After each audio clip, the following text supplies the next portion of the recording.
Well, welcome back, everybody. We're ready for our afternoon talk.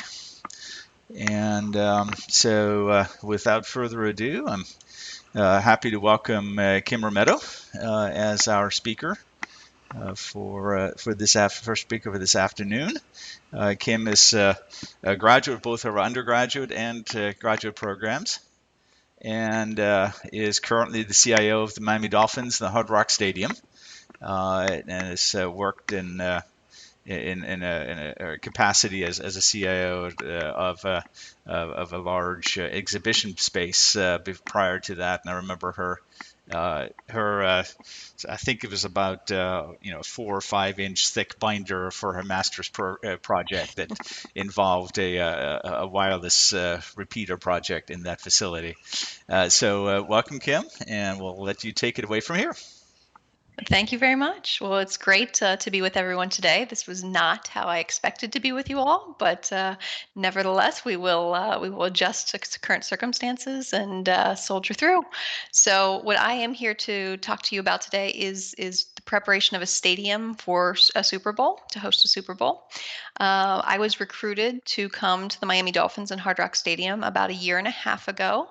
I did know when I accepted the position that we were going to be hosting the Super Bowl at the end of my first year. So while it was a little daunting to think of an event of that magnitude, my career had prepared me to host events of 100,000 people plus. So I was hoping that I was prepared for and up to the task. I think what you'll see over the course of these slides and hopefully some stories is that I we were prepared, but it was with a lot of help and a lot of great partners that really made this possible. So what we're going to talk through today is really the functional areas of technical preparation at the stadium, and they are broadcast, carrier management, cybersecurity, the technical event services, and then we'll move into really the size and scale of hosting an event like the Super Bowl versus our normal game day, and then some fun facts because if you're going to host the Super Bowl, you need to learn some fun and interesting things, and I hope to share a few of those with you today. And then we'll have some time for questions and answers.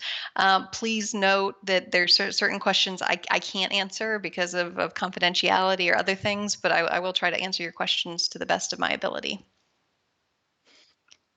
So with that, the functional areas of technical preparation do fall into those four buckets that I had mentioned, and they really are broadcast, which in this case, for this Super Bowl, it was Fox that was the broadcaster. Carrier management, we worked with Verizon, AT&T, Sprint, and T-Mobile. Verizon is our partner, and they also are a league partner. So they were the primary carrier that we dealt with, and I'll kind of get into what that means for the systems. We worked extensively with the Department of Homeland Security and their cyber and infrastructure security agency. It was a year-long engagement with them, and it was a fascinating experience. They really are a top-notch group to work with. And then finally, the technical event services. Populous works to produce the Super Bowl, and so we work with them and their partners in order to make sure that we provide all of the resources that they need for production elements and connectivity and such. There on the right was actually my about a month into my new job. The future host stadium of the Super Bowl goes to the previous game. So that's some of the members of my team and myself right before Super Bowl 53 at Mercedes-Benz Stadium in Atlanta. And we were really getting our immersive experience in at that point. So the first area I want to cover and go into is the broadcast component. When we were in Atlanta, the broadcaster was CBS, but for us it was Fox the following year. First, we just have an overview of the stadium and where kind of some of those broadcast field sets are located. As you can see, they're in all corners, as well as the end zones. And they have, we have a number of different broadcasters that we would work with in addition to Fox. We have the NFL Network and others. There's the pregame set, a halftime set, a postgame set. So you have to be able to stage all of those areas and know where folks are going to be shooting from. And this doesn't take into account all of the sets that are produced and the broadcast compounds that live outside of the stadium. So we'll talk about what that looked like and the scale and scope of that as well. So just for a little bit of understanding, we do have broadcast trucks. We've got a truck dock that comes that is in every stadium, and during a normal Dolphins game, we have about 4 trucks that come to the truck dock. Whoever the national broadcaster is, the local broadcaster, they take up those spots. For an event like Super Bowl, that expands into 120 trucks in a broadcast truck compound. So there are stations from all over the world who cover the Super Bowl, and connectivity has got to be provided to all of them. So that picture there in the center is one of the broadcast trucks, and all of the cabling that gets fiber optics and others that get installed on the truck to provide the feeds to them. And then on the right-hand side is our director of broadcast operation, Thomas, and he is looking at the feed there on the right. That is the feed from the game itself. That was just before kickoff, and he was making sure that the trucks had the feeds that they were supposed to have, and that all of that was performing within acceptable parameters. Now, again, to try to articulate the scope for broadcast, our typical video control room, which is what you see there, is only this exterior perimeter. So it really only has the seats that are kind of in the white and not the shaded black. For Super Bowl, we have to add additional positions, and the positions are anything from shaders to technical directors that are sitting there. So that build out that you see in the center, that is not there in our video control room on a normal game day. That was utilized just for Super Bowl. And so all of those stations had to be interconnected. We started that build immediately after we hosted the Orange Bowl, and it took about a month to complete to make sure that all the stations were operational and everything was patched in appropriately. So the next functional area that I want to spend a little bit of time in is the carrier management. Carrier management does take up a considerable amount of time, and that's because the builds are so substantial to be able to support the kind of throughput that you will have at an event like the Super Bowl. So we worked with the carriers to work through their preparation. Verizon, as I said, is our main partner, and so they ran point on the IDAS and ODAS installation. We do have, when we say IDAS, that's the interior DAS that is used for the stadium proper. And then our ODAS, we actually cover all of the parking and adjacent lots around the stadium. So all of the poles have connectivity on them. So anywhere on property, you are covered by that system. In addition, for this Super Bowl, we did deploy 5G technology. We had 2 Matsing balls that are in the rafters of the stadium, and those provide the coverage for 5G services within the bowl. And when I say, in the bowl, is really within that seating bowl. We then also had 5G antennas that were pointed off of the Hard Rock Stadium roof and would project into the parking areas. And then we had a couple of interior installations as well for where we had some activation zones so fans could experience 5G, since there aren't a whole lot of 5G devices yet commercially available and in consumers' hands. So Verizon was the main point person, but then we did have to deal with the other carriers. They each had their own 5G deployment. So Sprint, T-Mo, AT&T, and then AT&T also had a parking lot installation. The other carriers did work with Verizon to come on to the IDAS and ODAS, so we don't have multiple systems because frankly there's just not enough space for all those antennas, and so they work together to provide that multi-carrier IDAS and ODAS solution. And then the other frequency that had to be considered was the AT&T FirstNet, which is a first responder frequency, and we coordinate with public safety and try to mitigate any interference. What I'm showing on the right-hand side is a testing that's done. We actually do have RF wars that are coordinated by the NFL.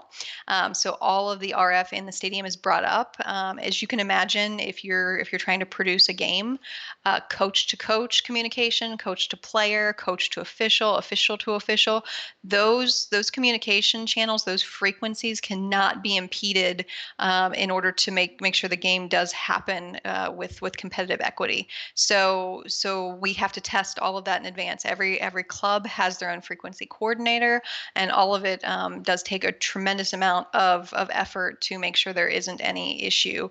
CBRS frequencies were used for the first time at this Super Bowl as well, and there was some coordination that had to go on to make sure that those could be used successfully. Verizon also, as a league partner, developed some custom applications for the NFL. They worked with Hard Rock Stadium to do these. We were the test bed during the regular season. And one was their location technology. It uses about 300 beacons in addition to beacons we already had at the stadium for wayfinding services and points of interest throughout. It was available to attendees for the Super Bowl via the NFL One Pass mobile app. And then they also had an augmented reality player and game stat experience, as well as enhanced video on 5G. So we did get to see the ultra low latency of video delivery over 5G, which, I mean, it was impressive, especially when you looked at some of the stats that could be layered on as well. I look to the future of that to see where we go with any sort of volumetric video over 5G too. 5G use cases are really just beginning, and it's an exciting future to see where that will head. Next, we've got Wi-Fi. So we do have stadium and parking lot Wi-Fi. We were at 100% completion. In addition to the APs that were deployed, we also had to augment the parking lots because of these very large entry structures. So you can see this was entry gate D here, and it did block out a number of the poles with the and the propagation that was required to have adequate coverage. So we did have to install those additional access points. And we do have a gondola on property. If you happen to see that during the Super Bowl broadcast, it is featured there as well. We do not have Wi-Fi access points in the cabs of the gondola, however. So a few insights for you on Wi-Fi. We did break records during this Super Bowl. I believe that Ohio Stadium at Ohio State actually had the previous record for one of their games, but we did shatter that with the Super Bowl with 26.42 terabytes of data transmitted over the Wi-Fi network. So these are just some fun stats. Now I can happily share some of this information as well if you want to take a deeper look at it. But what was interesting to me is still all the cloud services that kick in and utilize a lot of that data. While 40% of the data that was transmitted was all cloud related. And then obviously the top social media apps shouldn't surprise anybody at all. You've got your Reddit, Facebook, Twitter, and Snapchat. So where we spent the majority of our time, and where I'll probably spend a lot of this presentation today, was actually in the cybersecurity measures that are required to produce a Super Bowl. So with Super Bowl, we are considered a special event assessment of a Tier 1 rating by DHS, which allows us to have access to companion services offered by DHS and work in tandem with them. So this is their stadium readiness timeline and all of the services that were available both to the stadium and then to the surrounding areas, the first responders, the ports, the airports, those areas could all get access to these services. So like I said previously, the February 2019 is really when all of this kicked off with the hot wash from Atlanta Super Bowl, and then kicked off for our Hard Rock Stadium Super Bowl 54, and we really got going at that point. There were a number of services that we could employ. We worked with a cybersecurity advisor to go through our current network architecture. They would review our infrastructure, and then they would audit against that. And that's kind of where the engagement started.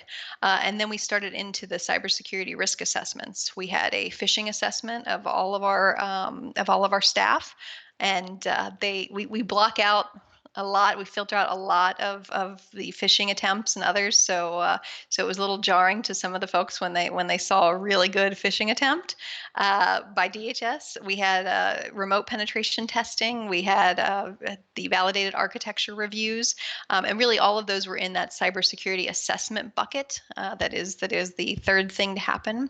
The fourth is the hunt activities. So we had a team of DHS representatives that came on site and actually hunted for vulnerabilities, and did a fantastic job. They did find some, and it gave us a lot of room for remediation. So we would go through and we would remediate their findings and report back. They then helped us with the cybersecurity planning and do cyber tabletop exercises. We hosted two. One was internal for the stadium, and that reviewed our cybersecurity plan and how we would respond to it, as well as one with the larger Miami-Dade community. So that involved the airports, the Port Authority, others, to test their emergency response plans when it comes to cybersecurity. One of the things I enjoyed most about this year was that I got to work in tandem with DHS to develop these tabletop exercises. So, there are people who sit around thinking about exactly how they would exploit others all day long, and I got to then work with them to talk about what scenarios were plausible and what weren't, and we could really refine the exercise to make sure that it was one that made people realize how serious a threat could be and what could go wrong. They would then also they work with the state, local, tribal, and territorials, and they would do network monitoring for any of them. The Seminole tribe is down here in South Florida, so they worked with anyone in the surrounding areas to monitor any communications for issues that might arise. And then there was also private industry resources available for the hotels, anyone, again, any institution that was in proximity and had a role within the host committee could apply to have some of the DHS services. And then they worked with an emergency responder communications too. So one of the things that is difficult for Superbowl is that you have to kill all of your external communication efforts. So your VPN, all inbound access is removed. So VPN is shut off, and then inbound connections, like we have one from our ticketing partner, all of those have to be disabled. We also have direct connections with our training camp and with our DR site. Again, all of that has to be disabled, and that really drove some of the decisions that we would make over the course of the year. So remediation efforts that were really coordinated with DHS. So when we got there, I did complete a 90-day assessment and 3-year roadmap, and these were exercises that I wanted to do for the organization, and then also work with DHS to validate that what we were looking at was appropriate for how we move forward. So we did overhaul all of the data center and compute and storage. We replaced everything with hyper-converged nodes, VxRail if you're interested, and have seen really great performance out of that system. We did stand up a disaster recovery site in Texas. We replaced the firewall pairs with next gen, and we did have to block some source traffic from known threat actors. So there are calls that go on with DHS and the NFL throughout the preparation where any threat actors will be identified, and then remediation occurs against those threat actors. When I came on board, we had Windows 7 still in the environment. We do not any longer. We had some end-of-life broadcast servers that were exposed during one of the hunt exercises, so all of those had to be updated. We deployed multi-factor authentication for the entire organization. We had a vulnerable HVAC server that was legacy. It was behind a desk in an engineer's office. It was not a great situation, so we migrated that to the vendor cloud service instead. We updated all of our access control and our security camera applications, and then we also, as part of the Homeland Security exercises, provided Miami-Dade an access to our cameras surrounding the stadium so that they could monitor for any sort of physical threats as well. We did have default passwords on all of the cameras. Those have since all been changed. We did firmware updates on 120 switches, so all the switches in the environments. We hardened our point of sale network with additional encryption that's now P2PE, and filtering was applied. And then we did, we had some new agents that are on all the machines, CrowdStrike, if you're familiar, for some vulnerability detection and prevention. What you can see on the right-hand side there is actually one of 9 screens that are used with all the camera angles for viewing in NFL control. So that way, if there is an incident, anyone that is in NFL control can easily identify and look at what is happening and have better incident response and incident management. So game day configuration changes, I had alluded to this prior. We have to disable those NAT rules on the stadium firewalls. We have to disable our IPsec tunnel to our disaster recovery site, and then everything would stay down until after the trophy presentation, and then everyone would start work on bringing the network back up. It is a very strange thing. We went through this exercise about 2 weeks ahead of time. Normally in our roles, our job is to fix things and not to intentionally break them. So we had to intentionally break these systems, and it was interesting to see any of the dominoes that would also fall after disabling those tunnels or making those changes.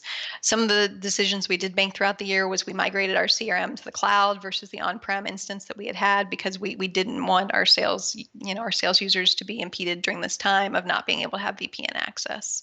And then right before we did remove access for the ticketing platform, our training camp and DR site links, and then our Azure and our managed services provider were also locked out. So really what all of this goes to say is that any vendor that you might have had do remote support for you throughout the year has to be on site for the Super Bowl. They cannot remote in. We would kill anything that was like a log me in connection or anything else. All of them, anyone who needs to be supporting the Super Bowl has got to be on site. And in order to have credentials for Super Bowl, you have to be go through a lengthy background check that is at least a month before the event. So it does require a lot of coordination. So technical event services, this is a very big component. If you'll excuse me, I'm gonna have a quick drink.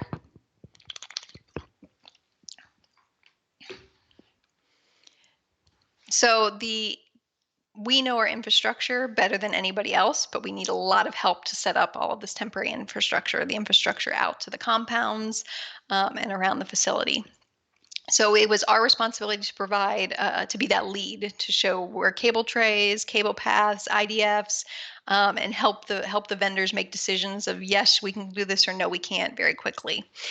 We were responsible for providing all the IPTV for the stadium and for all the vendors. We worked with our concessionaire, all the food and beverage, to replace their firewall. And for PCI reasons, the traffic, although we control the point of sale network and the terminals, the traffic does go out via their firewalls. So they upgraded those, and then we ensured the segmentation of that network. And we also worked with the manufacturer to make sure that we could sustain complete and total loss of connectivity. So say if any of the multiple links we did have out to the internet failed, all the terminals could go into an offline mode and would still be able to store and forward transactions at a later date. So fans of the game would never be impacted. What we have on the right is an example of one of probably dozens and dozens of flight cases. In this case, this is for an IP telephony system that is there in the case. We do the NFL does have additional phones that are put out in all the press areas and for their back of house utilization. So to try to really understand the scale and scope of Super Bowl, I think it helps to start with the diagram of the property. So here, this is illustration of the parking, but I'm going to go a little more in detail than that. On a normal Dolphins game, only the perimeter directly around the stadium has to be ticketed. Like you could walk anywhere else on property and not need a ticket. So you could go to the gondola that you saw earlier, some of the other fan experience areas. For Super Bowl, the perimeter is blown out substantially. So anywhere you see the red on this drawing is actually where the revised perimeter is. So all the way around, and then the large block letters are where they have those entry gates. The picture I showed you earlier was from entry gate D. So in order to get onto property, you have to go through that perimeter and you have to go through the entry gates. Once you're inside the perimeter, there are a number of experiences that you can go to. There's a fan pass experience, there's on location experiences, there's the owner's tailgate. And so all of those areas typically are also either have their own set of credentialed access or ticketed access, or some are just, you've got a ticket to the game, go and enjoy. But the scale is just much, much larger than what we would have on a typical Dolphins day. Everything in the back that's kind of in that brown color, those are each individual compounds. So there's a broadcast compound, there's a halftime compound, and there are a variety of other technical compounds also there. So all the trucks and things that we discussed could be stored in one centralized area. Building out of this environment does take about 5 weeks to really complete successfully. The perimeter goes up 1 full week before Super Bowl, and we've got to be credentialed at all times. So to give you a little idea of the event staff and what a Dolphins Day is like versus what Super Bowl was like, pardon me, it is a tremendous increase in staffing. Like I said, for our video board, we typically would have 40 people. Really, that's kind of our broadcast. And for Super Bowl, we had 70 people. Just to support the Wi-Fi network, we typically have 3. We had 12. And then for IT, because all our vendors had to be on site, we had to go from 12 people to 74 people.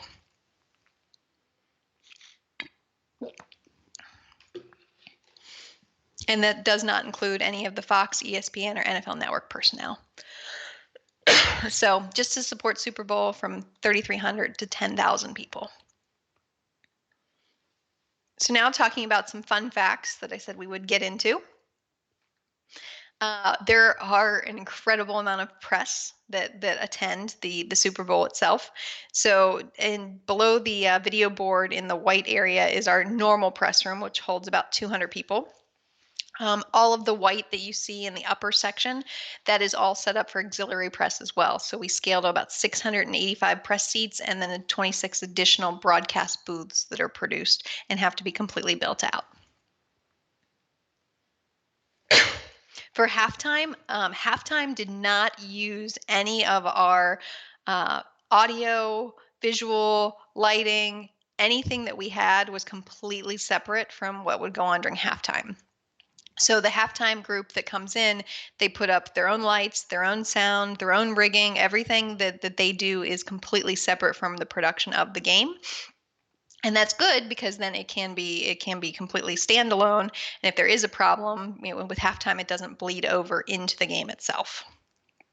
As you can imagine, if any of you remember the Super Bowl in New Orleans, we do practice having the power go out multiple times throughout the year, and then make sure that we have the diverse grid, the backups from FP&L, everything else, our generators on stood up. So all of that is rehearsed quite a bit. You probably saw this shot on TV. There is an excessive amount of signage that goes up. It really does help transform the property from the home of the Miami Dolphins to the home of Super Bowl. And then this is an initiative that we're really proud of for Super Bowl and moving forward. We are trying to be a plastic-free environment. In fact, it's our goal to be 99.7% plastic-free. So these were some examples of some of the products that we put together. We worked with Pepsi and Anheuser-Busch to do all aluminum cans, replacing any sort of bottles. We had specialty commemorative cups and aluminum cups as well. And it's just a point of pride to not, we're so close to the ocean, to not be contributing to any of the plastic waste that could be out there. So with that, I do have time for questions and answers. Hopefully that provided you a little glimpse into how a Super Bowl preparation is run. But I would love if you had some questions that you'd be interested in getting a little more detail. All right, so we do have a couple of questions so far. So one question that had to do with basically the bandwidth sizing. You talked about upscaling both 4G, 5G, and wireless. And so the question is, what do you base that on? I mean, do you base it on like the amount of usage per person, or how do you know how much how much do you have to build out in terms of bandwidth? So what the carriers are obviously, the carriers participate in every single Super Bowl, and they're well aware of what the capacities are for the stadium and what the growth is that they expect. So think this year they put in two 40 gig circuits as the backhaul for the well, that was, I think, Verizon's backhaul specifically. But they continue to monitor that and scale as they need to. For our purposes, because we're really responsible for food and beverage, other things. We have a 10 gig and a backup circuit as well, and that was more than sufficient for our utilization. Okay. There's also a question about video, the video broadcast environments. At this point, is all the video packetized, or is there still legacy video technology running around in the stadium? Um, the I'm not sure about the broadcasters themselves. For us, everything is packetized at this point. Yeah, yeah. For for obvious reasons, one of our person in the chat asked, what advice do you have for someone who wants to be CIO at some point? It's an interesting question. I did have this as a career goal of mine. If I'm being completely candid, I think the important thing above all else is working really, really hard. It's interesting to watch people try to build their brand before they work on their expertise and experience. And I would say that a lot of times you let other people become your evangelist. You let other people, sing your praises, if you will, and that information and that your reputation then precedes anything you would need to say about yourself. So just working really hard is a huge piece.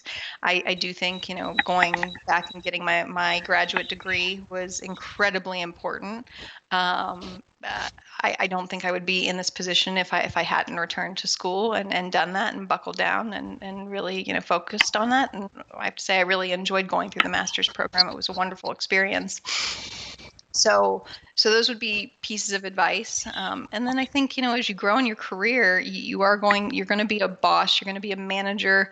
And it's very, very important when you get to this position to be able to identify where people will be successful and take the time to get to understand what drives them, what motivates them, and put people in positions where they will succeed and where there will be an asset to the organization.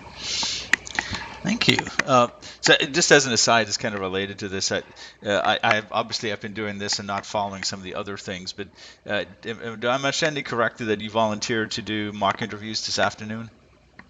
I did volunteer to. I had one slot available from 4 to 4:30. Yeah. So So I would there's a contest on now. Who can click fastest?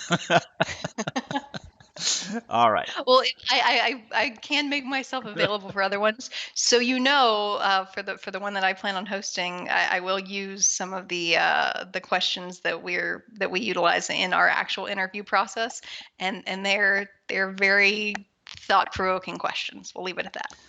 Oh, interesting question just popped up. How much IPv6 do you have deployed in that network? None. Okay. Absolutely It's all none. v4? All before. Interesting. Interesting. Mhm. This question more about your goals. So, having done the Super Bowl, what's next for you? Multiple venues like March Madness, World Cup. So we are an interesting facility, and actually this is one of the things that really enticed me to accept this role. We're known best for being the Miami Dolphins, but we also host the Miami Open. It's a 2-week tennis tournament. We host Rolling Loud, which is the largest hip hop concert in the country. We host the University of Miami, Hurricanes football team. This year, fingers crossed, we will be hosting the college football championship game. There's international soccer. We have Barcelona and Colombia and Brazil play at our stadium. So there's there's always something going on, except during quarantine. But that is, it's a perennial challenge to get to see and experience all of these different events, and there's nuances to all of them. Yeah, but yeah, Super Bowl is a lovely feather in the cap. That's for sure. And I guess I've got one other question. Any hints as to who the Dolphins are going to take in the draft? No, blissfully ignorance. I am just making sure that we have all the resources we need. As you probably are aware, the draft will all be remote this year. So all of our coaches and our GM and everyone will be at home. So my team is diligently working right now to make sure that they have redundant access and that they will be able to see the draft board and that they can make those picks for the organization. So it is a bit of a trying time for us as we go through this as well. But I think it'll be a good thing to have a little bit of normalcy and make sure that they have the connectivity they need to make that great, Yeah, pick. and I was, I really hadn't thought to ask that, but at this point, I was kind of wondering what type of build out do you have to do to let your folks work from home, which I'm guessing that they are nowadays. Yes, everyone is. We were very fortunate. In a lot of ways, preparing for Super Bowl actually prepared us to be able to work from home, which is kind of ironic. I mean, we're fully on Office 365. We had deployed Teams already. As I think everyone in my position will say, we've talked about collaboration solutions for years, and the adoption rate was dismal. And an event like this has really made people realize how wonderful these technologies are. So our company is fully integrated on Teams. We were able to make the transition very easily, and have been able to keep most of our folks very busy, which is good. I mean, we have video editors that are still cutting, highlight reels and getting ready.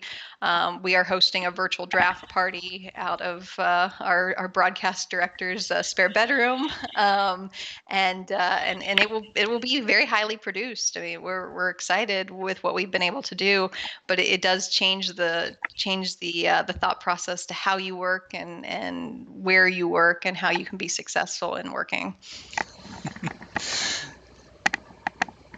Uh, oh, I was just looking over at chat and something popped in. Just a question. I think more about your environment there. So, have you actually run into other fellow Bobcats out there with in the Miami area or with the Dolphins? Yes, we actually do have one of our a couple of them. I've got a gentleman who's in our sales department who is a fellow Bobcat, and he and I actually posed in front of the big Super Bowl sign on Super Bowl Sunday and sent it in to the Ohio University social media manager and said two Bobcats, at the Super Bowl. So that was good. And then on our football side, we have a gentleman who went through the sports management master's program that is on the team as well. So there are a few of us Bobcats around the South Florida area. I don't know that we're large enough to have an alumni group down here, but we still have Bobcat pride regardless. I think that's all the questions our group had here. So let me say very, very much say thank you for being with us today. Very much appreciated. Hope you stay safe and somewhat productive in these crazy times. And I can't wait to see you on campus again sometime in the hopefully near future. I look forward to that too. Thank you so much for having me. And yeah, if anyone has some questions after the fact, happy to entertain additional conversation. But it's a great education. You'll do great things. So no, kudos and sorry to the seniors that won't have a commencement like they should. Yeah.